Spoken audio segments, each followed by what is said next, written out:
Hello, everybody, and welcome back to the Educated Call Snap channel. How you doing? So today we're going to be talking about 10 decks to try to play featuring the new updated OTA cards. So the update came out pretty recently, and I do think all of the changes do have some deck lists to play. I do think some are stronger than others. Like maybe Hawkeye's deck lists aren't as premium as maybe Captain Marvel, which I think got the best buff overall. But I did want to showcase maybe some people wanted to try new things, try them out. I do think they all can work in varying degrees, of course, but let's get into it. So, first one we're going to be talking about is, of course, Captain Marvel. I do think she got the best buff overall because she just slots perfectly into Zabu decks, which I think is like maybe not like an oversight, but like it's so clear if you make something for cost that Zabu can just take control of the card. So here we do see a couple Captain Marvel decks. They both use Zabu. I do have two decks for every single card here. So this one is just, I would say, one of the stronger deck lists before the buff, before the OTA. Just Legion with Darkhawk is just really nice. So the reason why Legion is good right now is because it shuts down some magic deck list, right? So a lot of people are doing like She-Hulk Infinite. I was like promoting that as well, and Legion just kind of stops that, as well as it just being good in some locations. Not like a crazy amount, but enough that it matters, and its base stats are good. So you can play it on 5, even if it doesn't do anything relevant, and it still is a good card to play. So a lot of those just made Legion like a really premium 5 drop. It's kind of like taking over Sarah, though you can still play Sarah, but Legion is perfectly fine alternative. So with Zabu, one thing about Captain Marvel as a 4 drop now is that it now makes Iron Lad another really nice hit for Iron Lad. So if Iron Lad hits this Marvel, you know you're also getting Marvel off the top end. So you have this double Marvel play that is pretty impactful. It makes it hard for your opponents to know exactly how they're going to be able to win. So with those kind of changes, I just think this deck is really strong. It's always been strong. I've always been a Darkhawk fan, but seems to be like a small resurgence for the deck list overall. So kind of nice for it if you like playing strong decks. This is the one I would fully recommend initially. Next up, if you don't want to play this Legion version, you can definitely okay. Woo. Why is it moving by 2 every time? You could definitely play Black Bolt Stature as well. So this is a very old, not old, it's not old. Why am I saying that? This is a very um useful, I guess older. It's older, I guess. It's an older deck list, but it still works. It used to focus on Miles Morales. That was like its main game feature where you'd have Jeff to move with Miles Morales and you get the 1 cost. So you go Black Bolt on 5 and you play a ton of small things on 6. But it's kind of fallen out of favor. People just don't want to do that as much anymore. And now you just have Darkhawk being that secondary engine, and then Black Bolt being that kind of finisher on 5 instead of Legion. And Captain Marvel still has the same benefits here, where you can. It's just a nice card on 3 and 4, and Iron Lad just gets another good target for it to play. So these are kind of similar, but most Zabu decks are going to feel pretty similar since everyone kind of has a standard of like Zabu Darkhawk base is really good, and you just build around that. So this is just another way of playing the Zabu deck list. Now, next up we have Hawkeye.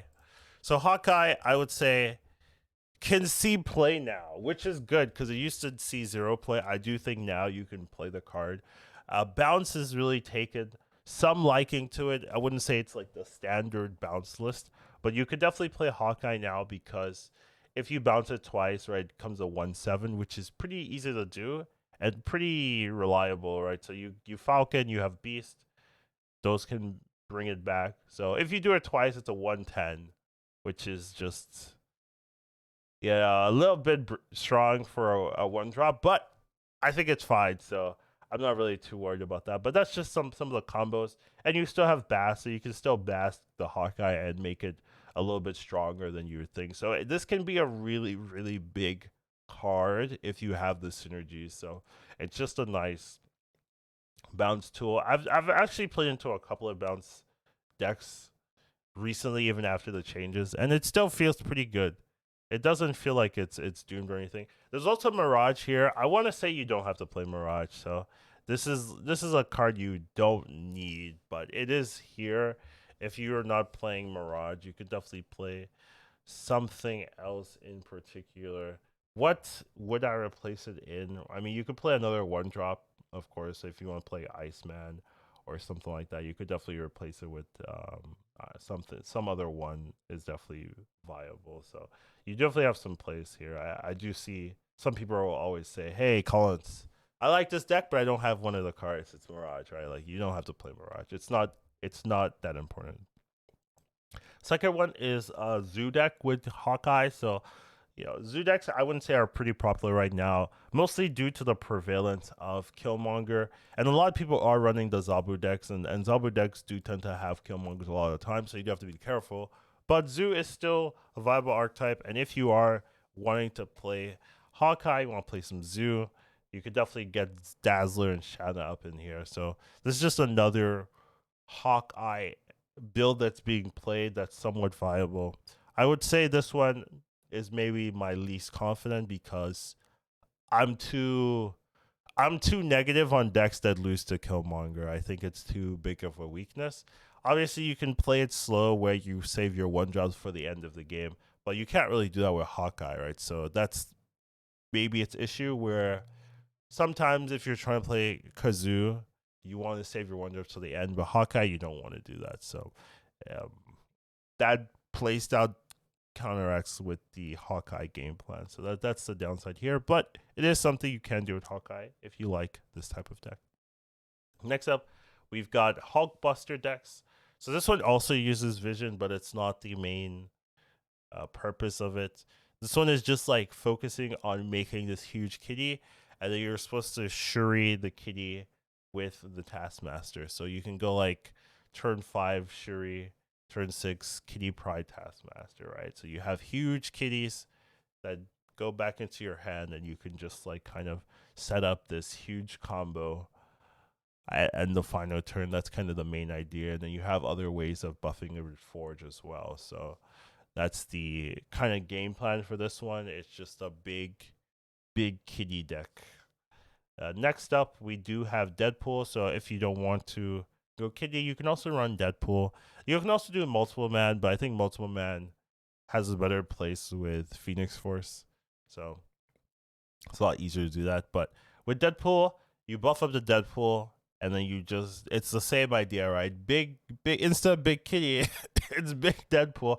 It actually scales a little bit better than kitty since it doubles. So if you can get this Hulkbuster early and start killing it, you can get really insane numbers, and it can just become a very big threat. So that's definitely something you can do. The one downside of this deck is it's very combo reliant. So if you don't have the Deadpool, if you don't have the Hulkbuster, you can win without Hulkbuster, but if you don't get the Deadpool in time, you don't really have that secondary win condition that can kind of carry you into the rest of the game. So it is kind of combo reliant. So you do have to make sure you're snapping correctly. But it's a cool deck. It's a fun deck. And it's a deck that can definitely win you the games. And you get huge numbers with this deck. So it's really fun when it works. And then next up, we have Absorbing Man decks. So Absorbing Man is an interesting card because it's not bad. It's not a bad card, right? It's not a bad card, but it really needs synergies to make it feel good. It needs to have consistent synergies. And I really like this deck. I really like what this deck wants to do. So it's a Ronin deck. It's unabashedly a Ronin deck. But with this Absorbing Man, you actually have way more like ways of annoying your opponent, as well as this Captain Marvel buff. Just a nice anytime you have Zabu, I think Marvel is a nice play. Darkhawk Marvel is a nice play. But with this Absorbing Man, you get to just go like master mode into Absorbing Man, like double 4 Sentinels in their hand if you want. You can copy Maximus, you can copy if you need to. This is like if they're playing Dracula or something. You could copy Rock Slide, you could copy Baron. There's a lot of good targets here to copy to just make it a very annoying game plan. So the nice thing about Absorbing Man here is that there's a lot of good targets. So you're not, sometimes if you're playing Absorbing Man, you have like this one core target. Maybe it's just Rock Slide. If you don't get the Rock Slide, it doesn't feel good. Here, if you, there's just too many good targets that it feels good to play. So this is definitely something uh, I would be excited to like, try and see how it feels in Conquest and Infinite Conquest and stuff like that. But it seems like a very, very powerful list if you know what you're doing. This is definitely going to be one of the harder to pilot ones since does require Absorbing Man. Absorbing Man is not like the easiest card to play. It's not like Brain Dead. You kind of have to think about what your order is going to be. But seems really fun to me. This one I'm excited to try. So definitely something I would be interested in seeing. And then the next one we have is just a Control Sarah list. So I just think this one is more like the standard Absorbing Man engine where you go Sarah and then turn 6 you'll go absorbing Shang-Chi Absorbing Man or Enchantress Absorbing Man or something like that where you're just copying your removal and making it go and making it proc multiple times in multiple lanes and then winning that way. So that one is more of a like control, very heavy control where maybe you want to double Enchantress 2 lanes, and if they're playing like a Patriot deck or something like that, you can just shut them down, or an Iron Man deck, you shut them down. So it's just very focused on controlling, making sure your opponent hates their life, essentially. I mean, that's really what you're doing, right? Shang-Chi and Enchantress are just not, they're not fun cards for your opponent. That's what you're doing. You're just copying them. So it can be pretty powerful as long as you are in the right deck list or in the right matchup. So you just have to be aware of the matchups and then just go from there. And then last up, we do have Vision builds. So Vision builds, I think there's two. Well, there's a couple, but I think the ones that shine, right, is Ramp. First of all, you can just go Electro into Vision. And Vision into Ramp is just really nice since you get the freedom to put your power where you want. And sometimes with Ramp, that can be hard, especially when it comes to like Dr. Doom Odin games. Those look pretty set in stone where your power is going to be since you have to play the Odin in the Doctor Doom lane, right? So the Vision lane gives you a little bit more freedom to do what you want, and then you still have the Sandman to kind of lock your opponents down if your opponent wants to spam. So those still work, still pretty strong setup. And then next up, we do have the Soren Shuri list. So I think this one is just really nice use of Vision. So Vision used to be played in Shuri decks. It was played in tournaments, but it kind of fell out of favor once Shuri got nerfed. However, it still has a nice power, and I do think the power base does help a lot, right? Like you've seen with the changes to like Red Skull when it went down to 12, Shuri stopped being played, things like that. Changing your power with a deck like Shuri, it matters drastically because that one power turns to 2, turns to 4 when you copy with the Taskmaster. So it becomes a huge total power you're increasing just by changing that a little bit of power. So definitely think with Soren, it lets you play the Typhoid Mary, lets you play the Ebony Maw, feels really safe, and you can just summon huge Vision and then move it out the way to kind of make your opponent guess where your power is going to lie. So it's just a nice little setup. I will say the Sunspot isn't necessary. Maybe you play Nebula. So usually if you're playing Sunspot, it's because you have She-Hulk as well, but there's no She-Hulk in this deck. So the Sunspot is okay, but isn't super, super necessary. I'd probably lean towards maybe Titania or Nebula, one of the two. Or Jeff. I think Jeff would also be fine if you want to play Jeff as well. So those are kind of the 10 builds. 2 decks featuring each of the new OTA cards. I do think there's some really good ones in here that I'm definitely going to be trying in the next couple of days. But definitely wanted to kind of showcase some of the ideas with the OTA. If you guys like any of them, let me know. There's always people that try them and see if they if they work for them, right? So sometimes they won't work for you guys, and let me know that as well. But I I always like seeing the success of the viewers when they try the decks and they're like, oh, I got infinite with this. That's like, yeah, let's go. But other than that, let me know what your thoughts. See if you guys have your own deck list. That's also pretty cool to see. And take care of yourselves. Hope you guys enjoy this one. Have a wonderful rest of your day. Educated calling snap.